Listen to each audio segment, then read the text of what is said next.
시청자 여러분 안녕하십니까? BOA 뉴스투데이 시작합니다.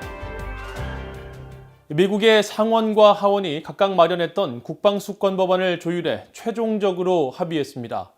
이번 국방수권법안에는 미국 정부의 주한미군 감축 조치에 대한 의회의 감독을 강화하는 조항이 3년 연속으로 포함됐습니다. 또 북한의 생화학 무기에 대한 군의 대응 태세를 강화하는 내용이 처음으로 담겼습니다. 첫 소식 이조은 기자가 보도합니다. BOA가 확보한 3,652쪽 분량의 2021 회기연도 국방수권 법안입니다. 상원과 하원이 최종 합의한 7,405억 달러 규모 국방 예산 법안에는 한국과 독일 주둔 미군 규모에 관한 행정부의 일방적인 결정을 제한하는 조치들이 담겼습니다. 특히 한국의 경우 법안에 기술된 특정 요건들을 국방장관이 의회에 입증한 날로부터 90일 동안은 주한미군 규모를 현재 수준인 28,500명 미만으로 감축하는데 예산을 사용할 수 없다고 명시했습니다. 상원 군사위원회 공화당 측 관계자는 3일 비공개로 열린 전화회견에서 어떤 행정부에서든지 해외 주둔 미군의 규모는 임무 변화에 따라 조정될 수 있음을 인식한 조치라고 설명했습니다. 한국 등 해외 주둔 미군 규모의 조정이 적절한지 의회의 감독을 명확히 하겠다는 겁니다.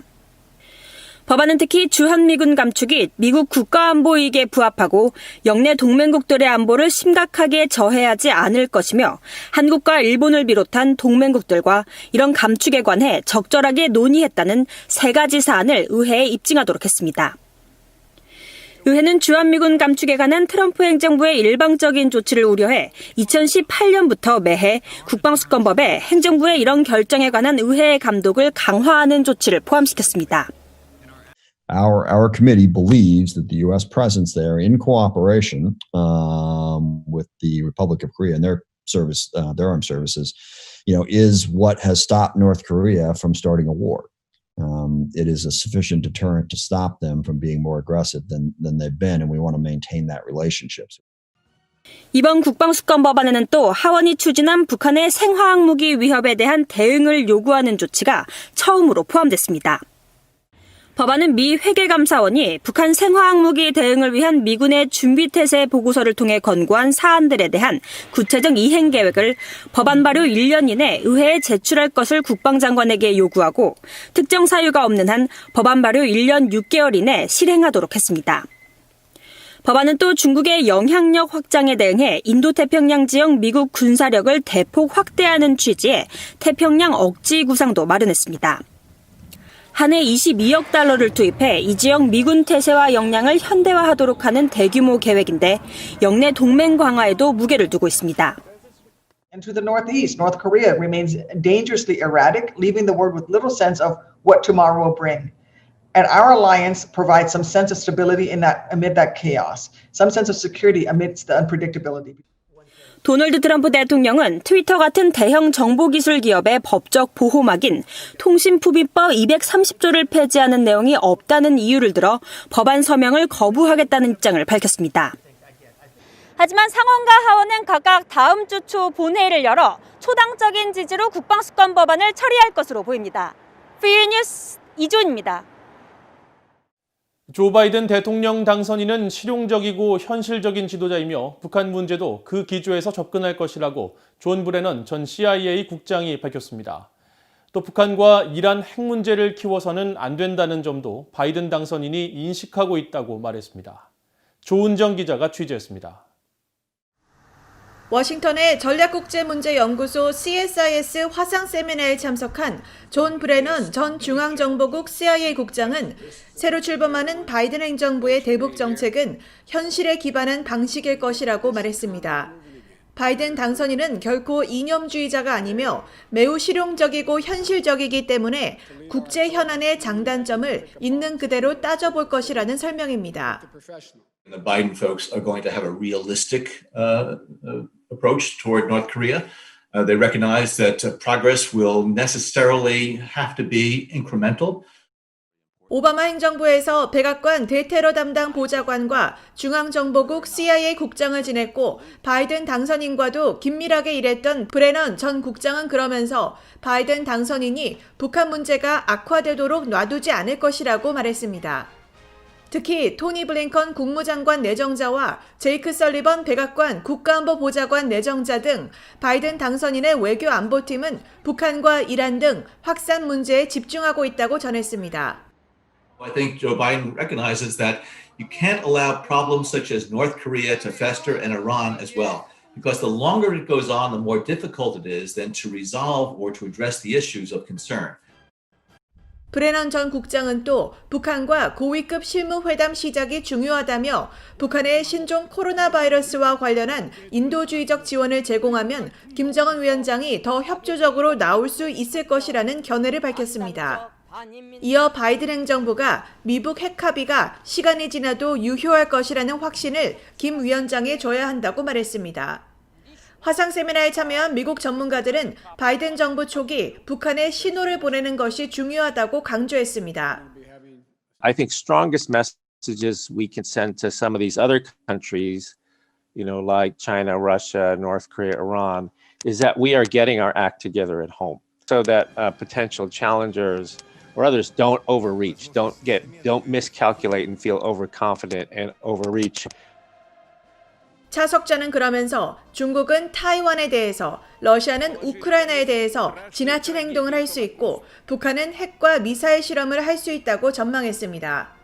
수미테리 CSIS 선임연구원은 제재 같은 징벌적인 신호뿐 아니라 대화 의지의 긍정적 신호도 보내야 북한이 도발을 감행하지 않을 것이라고 말했습니다. 테리 연구원은 이어 북한의 김정은 위원장은 앞으로 어떤 일들이 가능할지, 또 새로 출범할 바이든 행정부의 대북 정책은 어떤 것이 될지 지켜볼 것이라고 분석했습니다. VOA 뉴스 조은정입니다. 크리스토퍼 밀러 미국 국방장관 대행이 5일부터 인도네시아와 필리핀 등 인도태평양 국가 순방에 나서 영내 안보 문제와 여러 현안을 논의할 예정이라고 미국 국방부가 밝혔습니다. 국방부는 4일 보도자료를 통해 밀러 국방장관 대행이 인도네시아와 필리핀을 잇따라 방문해 양국 간 국방관계의 중요성과 자유롭고 개방적인 인도태평양 지역의 안보 현안 등을 논의할 것이라고 밝혔습니다. 이어 밀러 장관 대행이 하와이에 있는 미국 인도태평양 사령부를 방문해 준비 태세를 점검하고 화상으로 열릴 예정인 한국, 일본, 중국 등 아세안 확대 국방장관 회의에 참석해 각국 국방장관들과 회담할 예정이라고 전했습니다. 아세안 확대 국방장관 회의는 오는 10일 화상으로 개최될 예정으로 아시안 10개국과 미국, 한국, 일본, 중국, 러시아 등 8개국이 참여하며 국제 현안과 영내 안보 환경에 대해 논의할 예정이라고 미국 국방부가 밝혔습니다.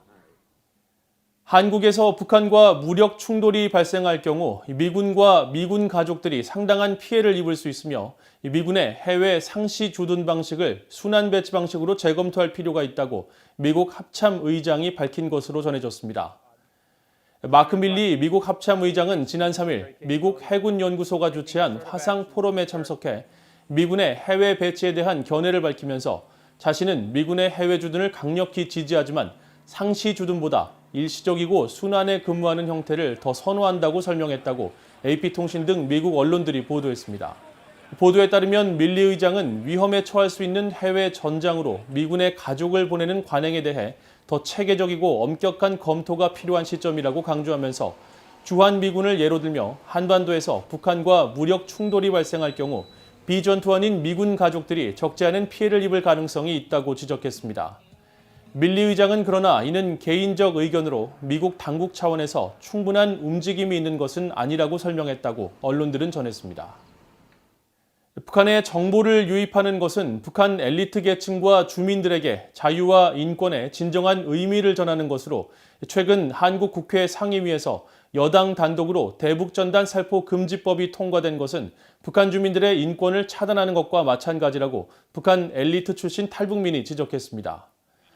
북한 노동당 39호실 고위 간부 출신 아버지와 함께 지난 2014년 탈북한 이현승 씨는 4일 한국의 민간단체인 국제평화재단과 원코리아 재단 등이 공동 주최한 북한 인권 관련 화상대담에서 이같이 밝히고 현재 한국 정부와 여당 국회의원들은 대북전단 살포 금지법으로 북한의 중요한 진실과 정보를 유입시키는 중요한 수단과 북한 주민들의 정보와 인권을 차단하고 있다고 지적했습니다.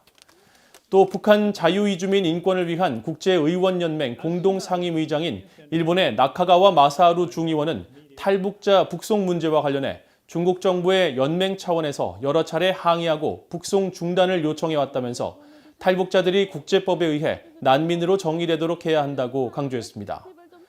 지난 2014년 북한에 억류됐다 2년 만에 풀려난 한국계 미국인 선교사 케네스 배 느헤미야 글로벌 이니셔티브 대표도 신종 코로나 바이러스 감염증 확산 여파로 현재 수많은 탈북민들이 중국 접경 지역 수용소에 수감돼 있다면서 코로나 바이러스로 북송이 어려운 지금이야말로 한국 정부 등이 나서 탈북자들을 구출할 수 있는 절호의 기회가 될 것이라고 말했습니다. 이상으로 VOA 뉴스투데이를 모두 마칩니다. 시청해주신 여러분 고맙습니다.